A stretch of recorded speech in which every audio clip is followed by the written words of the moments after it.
Hey guys, welcome back to TechSar. My name is Lazar, and today on the bench we have something interesting. We're talking about the Epomaker ShadowX. This is a 70% gasket mounted, fully hot swappable keyboard. But before we go any further, a bit of house cleaning. This was sent to me by Epomaker free of charge for the purposes of this review.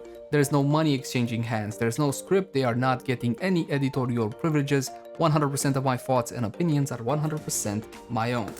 Inside the box you'll find the keyboard, an instruction manual, the USB Type-C cable 1.8 meters in length, the 2.4 GHz receiver, a combination keycap / switch puller, and a couple of extra switches.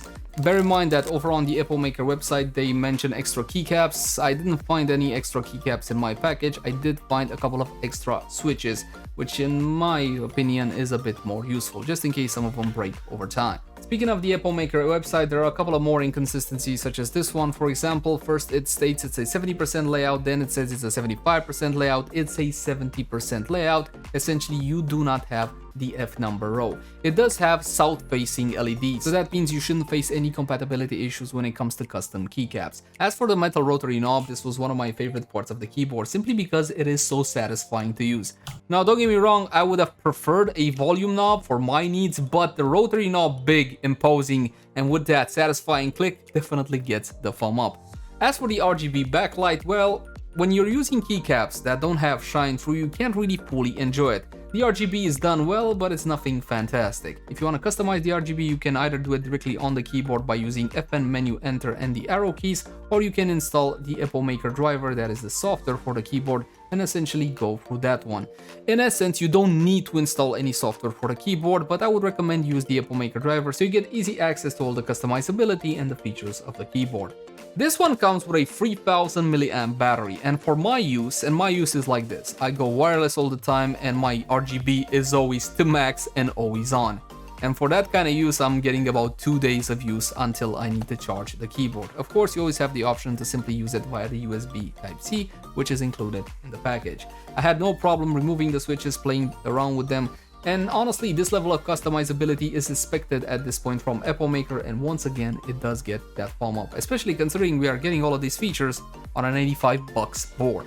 About the color screen though, well, this was never my favorite feature when it comes to Epomaker. I prefer the sturdy and like a tank with very little flex build quality that these keyboards have. This has always been the main attraction when it comes to the Epomaker keyboards. However, you might find the little screen interesting. At the end of the day, it does display useful information and you don't need to go through the software to change RGBs. It makes it a whole lot more easier and clearer to see what you're doing. So at a glance, you get useful info such what time it is, how much battery you have left, in what connectivity mode you are in, etc. I'd argue that instead of a color screen, it would still be better to have an OLED monochrome screen that would make the keyboard a bit more elegant.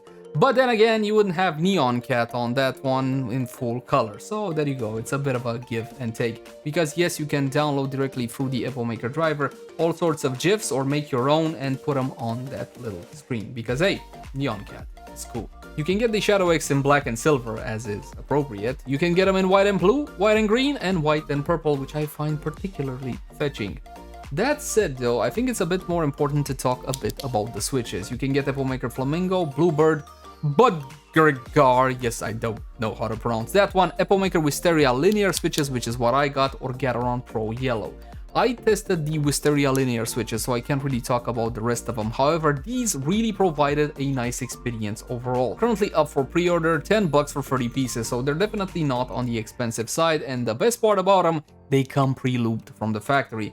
And the loop job is, well, it's not the best in the world, but still, what do you expect for $10 30 pieces and pre-looped? Honestly, there's very little scratchiness to them and they didn't bother me whatsoever. Not only that, they have that smart cutout for the RGB, so the actual LED does shine through. Overall, after about 2 weeks of using these, they do get the thumbs up. When it comes to gaming, however, I would have preferred if these had a shorter pre-travel. The pre-travel on these are 2.2 millimeters, and don't get me wrong, it's gonna get the job done for any casual gamer, but if you fancy yourself Mr. MLG, well, then you want to get something with a pre-travel that's a bit shorter than that. Essentially, you want to get the fastest switches that you can. If you're more of a typist than you are a gamer, then in that case, you should be looking into tactile switches instead of the regular linear. But my friends, at the end of the day, what you need to understand is that there is no such thing as the perfect switch. Definitely not. It will depend on your own preferences and your own taste, because nobody says you can't use tactile switches for gaming. If that's what you like my wife likes the clicky switches for gaming, my poor ears, then definitely go for it. The sky's the limit when it comes to switches. You don't need necessarily just to stick to these switches. It's all down to you and your personal preference. Now let's draw some conclusions regarding the Epomaker ShadowX. It's 85 bucks on pre-order. What am I getting for $85? Well, this is a pretty sturdy keyboard. You are getting the Epomaker level of quality and sturdiness. You are getting the Epomaker driver, but it's still a 70% layout. For example, while I work, I need the F4, F5, and F6. I have developed reflexes over time that my hand automatically goes to. So if you have that, it might be a little bit difficult to get used to a 70% keyboard. However, keep in mind that through the Epomaker driver, you can rebind any key. So if you want to, I don't know, 6 to be your F6, you can do that as well. For gaming applications, absolutely no problem whatsoever, though I would encourage Epomaker to deliver this with faster linear switches if you're going to be aiming this one at gamers. When it comes to polling rate, on the wire, 1000 Hz, on the dongle, 1000 Hz, on Bluetooth, the keyboard inspector actually said 62.5, which is weird, but it should be 50 Hz. When it comes to Bluetooth, you should only really use that for lightweight office type of applications. Actually, I did use this keyboard while setting up my new computer, and I had to switch between them constantly, so that feature with the knob, just by boom, one computer, boom, another computer, and it only takes the keyboard about 3 seconds or 4 seconds to switch between systems, and that to me was absolutely invaluable. You are also getting this little LCD screen, which again, it's not the highest quality. Then again, for 85 bucks, what exactly were you expecting? Still, it does get the job done, and every time I see this guy sleeping, I don't know, it's like a Pokemon sleeping, I don't even know what that is. It does get a bit of a chuckle out of me, not necessarily because I think it's funny, but my baby thinks it's hilarious. Anyway, getting back on point. For the money, I think you're getting an extremely solid keyboard. 85 bucks. Now, in this price category, or in this bracket, if you will, it is facing some rather stiff competition, but you are looking at a solid keyboard with the Epomaker name attached, fully hot swappable, south-facing RGB, the trifecta of connectivity, of course, 2.5 GHz Bluetooth directly through wire on the USB Type-C, so not micro USB or any that kind of nonsense. You're still getting that fantastic rotary knob. You do get the little LCD, which again, from my point of view, is not the strongest part of the keyboard, and I'll tell you what is the strongest part and what makes it rather unique. It's very poppy. It's not a fact, it's not a fuck, it's not a click or a clank, it's a pop. I have never met such a poppy keyboard without any modifications. There's no tape mod, nothing of the sort. It just naturally very poppy. But I guess the best way to show you is to show you. But technically you need to listen.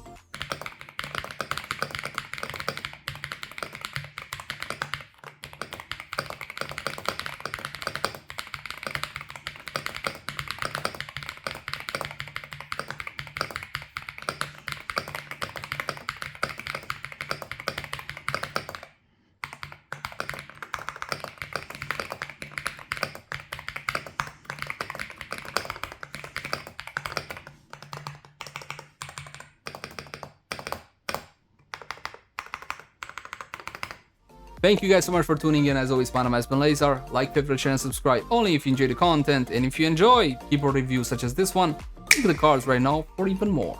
I'll catch you guys in the next one. Bye.